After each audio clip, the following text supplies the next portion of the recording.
Oh, is the JBL Xtreme 3 the best Bluetooth speaker to take you into 2021 and beyond? Is the sound quality extreme, or should we just rename this the JBL Underwhelming 3? We'll soon find out. I bought this with my own money for $350 because JBL don't reply to any of my DMs. So check those affiliate links below for the latest price on these, as this price is only going to keep on falling over time.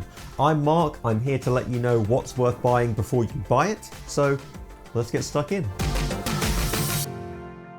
The new design of the Xtreme 3 is an early look into the design of the next generation of JBL Bluetooth speakers.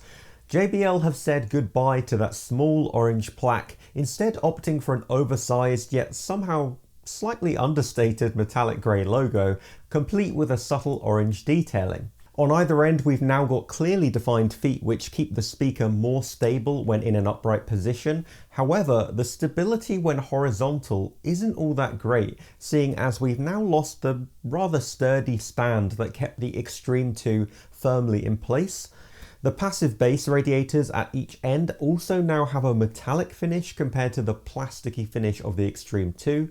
And the Xtreme 3 is also half a kilo lighter, which is an amazing improvement. The Xtreme 3 now has an IP67 waterproof and dustproof rating to boot, easily besting the Xtreme 2's IPX7 waterproof rating with no dustproof rating to speak of. We have got 15 hours of battery life here, the exact same longevity that the Xtreme 2 offered, with both still taking around 2.5 hours to fully charge from zero.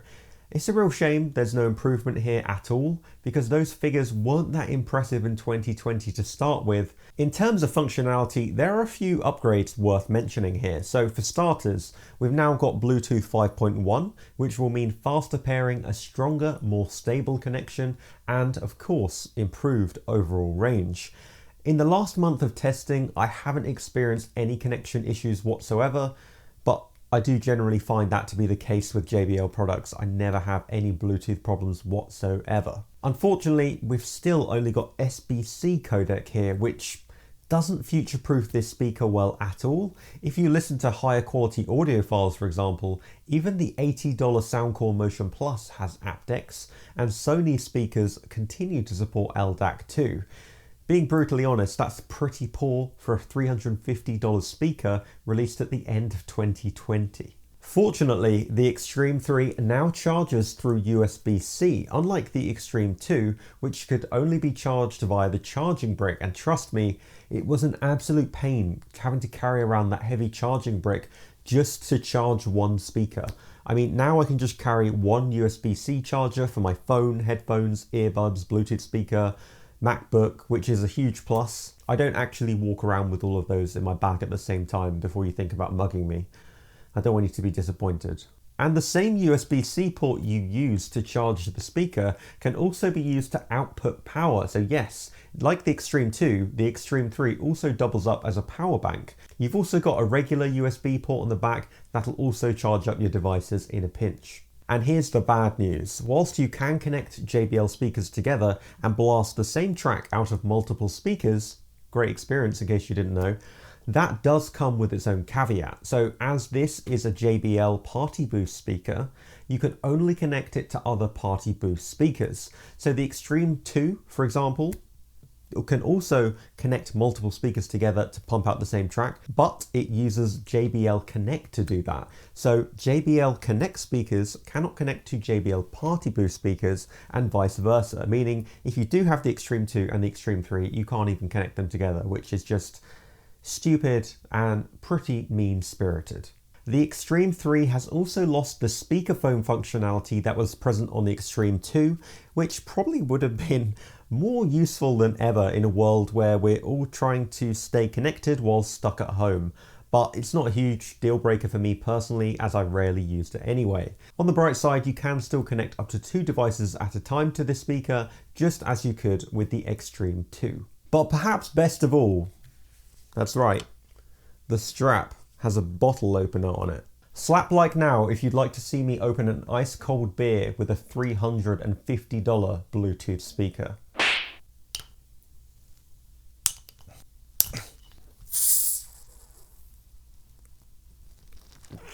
Oh, refreshing. Sound quality is up next, so make sure you're following me on my personal Instagram and Twitter. Just before we get into it, hit me up if you need a bottle of beer opened. I've got just the tool for the job. Links are in the description for those. And don't forget to let me know in the comments which Bluetooth speakers you want me to review next, or what you want me to compare this speaker to next. The comments with the most thumbs up will definitely be added to my review hit list, so fire away. Okay, let's launch into a sound test of the Xtreme 3 versus the Xtreme 2 first. Listening to this with headphones on is highly advised, so I advise you do that, and let's go.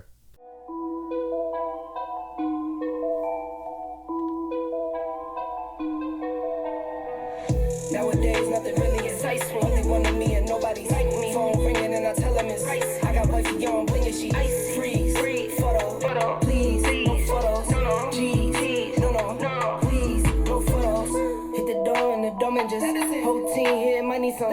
Still young, but I move like a new deal to my lawyer. If you're down in my management, I'm just warming up a way till I old producers saw the numbers one. Different colors in my baggy light. Chalk it up, talk of the town where you're talking up. Wanna get you a ring and you tough enough. Wanna get you new things with your pockets dull. Run it up. I used to be quiet and out of luck. Now I move up and move humble cause the hate and the jealousy. My mama telling me count up your blessings and run it up. Nowadays nothing really excites me. Only one of me. Just listen.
So, how did the Xtreme 3 compare to the Xtreme 2 first of all? Well, bass is definitely fuller on the Xtreme 3 with vastly improved deep bass and highs that offer noticeably improved clarity. It's also slightly louder at max volume too, but overall it's not a difference of night and day that means you should immediately eBay your Xtreme 2 and go throw out loads of money on the Xtreme 3, but the difference is noticeable enough to begin to appreciate. So they beat the Xtreme 2, no surprise there, but when compared to other options at this price point, and much cheaper, this sound signature didn't leave much of a long-lasting impression on me. And don't get me wrong, the overall sound quality is great, but considering this product has, Xtreme in its actual name, there's ironically not too much here that's extreme or extremely exciting in terms of sound signature. And that's mainly because compared to other speakers I've tested, mid-bass is a little recessed, meaning the sound signature is flatter and more balanced than I would expect from a speaker built for entertaining a crowd. And during genres without much deep bass by nature, bass can appear underwhelming and noticeably absent. So yes, it has some of the best low rumble you'll find, but it undoubtedly lacks that extra punch, which would have really made the bass and sound signature pop for me, something which, I could begin to describe as an extreme experience. You really need to know this next part, so I hope you're paying attention. You should probably know that the Xtreme 3 is only at its strongest at around 50 to 60% volume, because at lower volumes, bass is almost completely inaudible, so if you want to enjoy background music while working or studying, I can't really recommend this speaker here at all. And then at higher volumes, bass actually reaches a ceiling point at around the 80% volume mark, and from that point onwards, only mids and treble increase in volume. That means that over 80% volume, everything becomes overly harsh and things lose detail and clarity, so it's not really worth pushing the volume over 80% at all.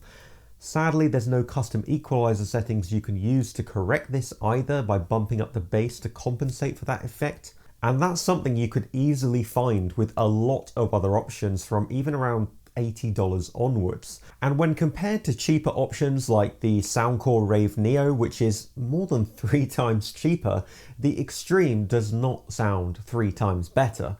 Plus, with the Rave Neo, you're also getting custom equalizer settings, a light show if you're into that kind of thing, and improved battery life, all while saving yourself a lot of money. Don't get me wrong, the overall sound quality here on the Xtreme 3 is superior. I just wanted to highlight that the sound quality here doesn't scale with price by any means at all, nor does the price mean you're getting all the awesome features. Okay, it's crunch time. Here's the pros and cons. The pros are impeccable build and design that'll survive all conditions unscathed. It's one of the lightest speakers of its size. It has USB-C charging, Bluetooth 5.1, great overall sound quality, and of course, that sick bottle opener that is worth at least $349, hands down. So, whilst I wouldn't exactly rename this speaker to the JBL Underwhelming 3, I would probably still downgrade that name to something like the JBL Pretty Great 3. And that's because there's nothing extreme about this speaker, apart from the price of course. But needless to say, if you have the money and you're not expecting bass that knocks your socks off at all volume levels, I can promise that you won't be disappointed, and I will definitely personally still continue to use the Xtreme 3 for casual listening at home. Now that you've watched this video, you should probably check out my 5 best Bluetooth speakers by clicking here.